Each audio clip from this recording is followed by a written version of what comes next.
Bonjour à tous, bienvenue sur la chaîne de pronos de la semaine, pronostic gratuit.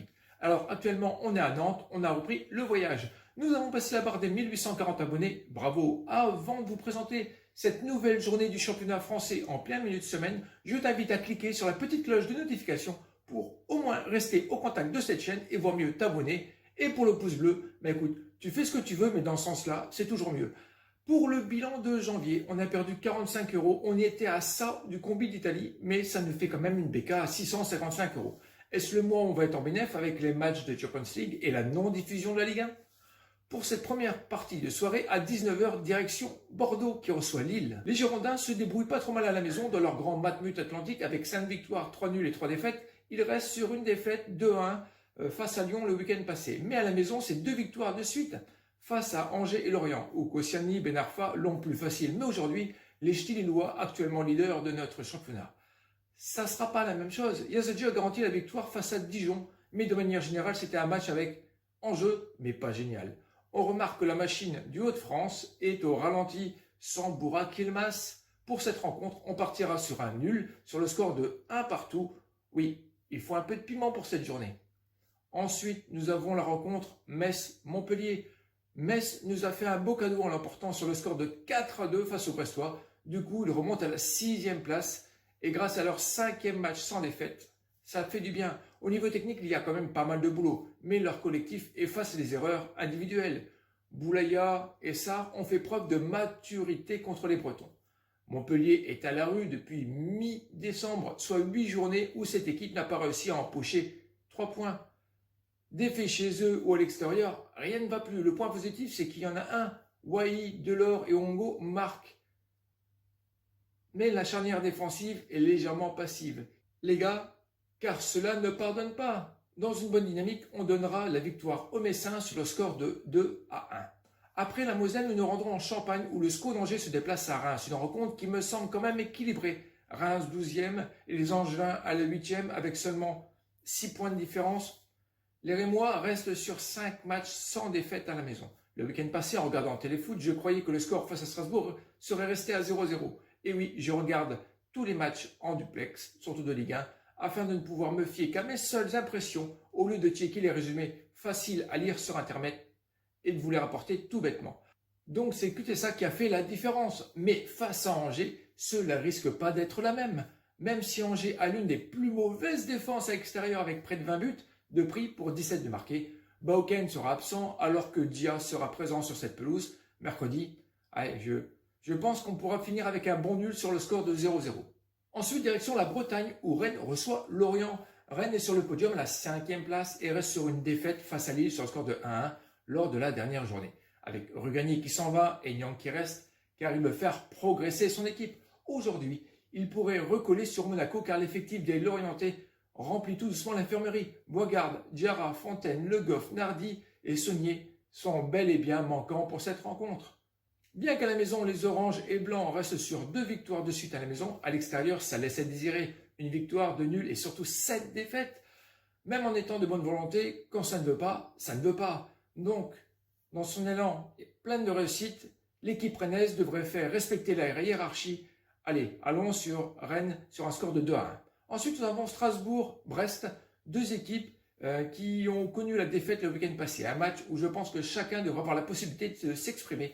Bien que ces 2 équipes occupent la 14e et 15e place, je pense que le déplacement des Brestois sera celui de trop. Et oui, victoire alsacienne sur le score de 2-1 avec un but d'Ayork et de Diallo. Ça y est, c'est la seconde partie de cette soirée et on commencera la rencontre avec Dijon 19e et Lyon second avec 46 points et 1 point d'avance sur les Parisiens.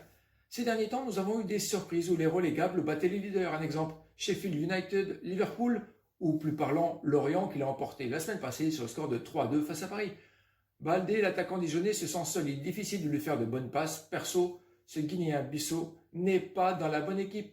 Mais cela n'engage que moi. L'armada Depay, Ekambi, Kadewer ne devra pas être tendre avec les Dijonnais en difficulté. Victoire de l'OL en frappant fort, un score de 4-0. Rassopi, tu auras beaucoup de choses à faire. Ensuite, Lens-Marseille, le duel de l'extrême géographique. Lens est récemment passé devant l'OM le week-end passé.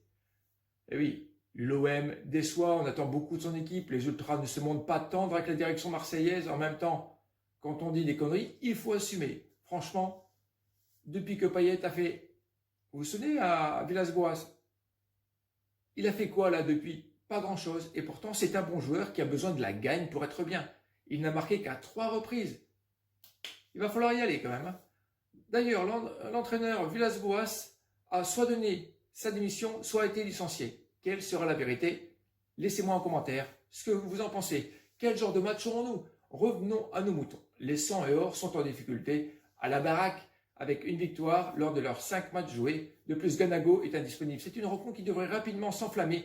Je partirai sur un moins de 2,5 buts pour un nouveau départ pour les Marseillais avec un score de 1-0 avec un but de Florent Thauvin. Ensuite, les hommes de Rocher reçoivent les Niçois. Les Monégasques sont sur une belle série avec 5 victoires consécutives, alors que dans le même temps, les Aiglons ont le bec dans l'eau. Monaco a l'une des meilleures attaques du championnat avec Ben Yedder, Voland, Diop et Maripane, le Chilien. Je ne vois pas ce que le Roumain Urcea pourrait mettre en place comme stratégie face à cette machine à scorer. À part une défense à 10, Nice doit se reprendre, mais pas aujourd'hui, pour une victoire de Monaco sur le score de 5-0. D'ailleurs, réagissez à ce score pour savoir ce que vous en pensez, vous. Avant-dernière rencontre, PSG Nîmes, Paris sera privé de Bernat, Diallo, Herrera, Marquinhos, Navas, Neymar et Verratti. Qui jouera avec Mbappé, notre prodige de l'équipe nationale? Alors, les Parisiens se sont fait surprendre sur la pelouse des Lorientais le week-end passé, bien que Rico ne soit pas aussi bon que Navas, tout n'est pas sa faute. Paris à la maison, c'est du sérieux et Mister Pochettino a de l'ambition. En face, les Croco-Nîmois qui n'ont plus de mordant, je dirais. Même si paradoxalement, il faut qu'on en parle. En déplacement, ils ont vaincu quand même l'OM et ils ont pris le nul à Saint-Étienne. C'est pas rien pour une lanterne rouge. Je ne vais pas faire de débat pour cette rencontre. Victoire de Paris sur le score minimal de 2-0 avec un but d'Icardi et Mbappé passeur. Pourquoi pas? Le dernier match de cette journée est donc Saint-Étienne-Nantes. Et pas des moindres, le 16e face au 17. Un match qui semble équilibré, en même temps normal, mais là, bien que les Verts ont pris leurs 3 premiers points de l'année face à Nice, c'est pas encore ça. Encore beaucoup trop d'absences. Boudbouz, Bagic, Kazri, Masson, Sissoko, Suigi et Gabriel le Brésilien pour les Verts, alors que du côté des Canaries, on a Pereira et Palois qui seront manquants. Nous devrions avoir un duel entre Anouma et Blas. Je ne veux pas croire la défaite des Verts dans leur chaudron face à une équipe nantaise qui, à l'extérieur, n'est pas à l'aise. D'ailleurs, Raymond Domenech l'a reconnu. Je donnerai un bon 0-0 pour cette rencontre. N'hésitez pas à laisser un commentaire pour que l'on puisse en discuter tous ensemble. Merci d'avoir regardé cette vidéo jusqu'au bout. Pour ceux qui n'ont pas pris de raccourcis, je dirais allez le Maroc qui jouera le Cameroun pour la CAN demain en même temps. Et je vous dis à tous bon match et rendez-vous vendredi soir pour la 24e journée de Ligue 1. Prenez soin de vous et de vos proches. Bye.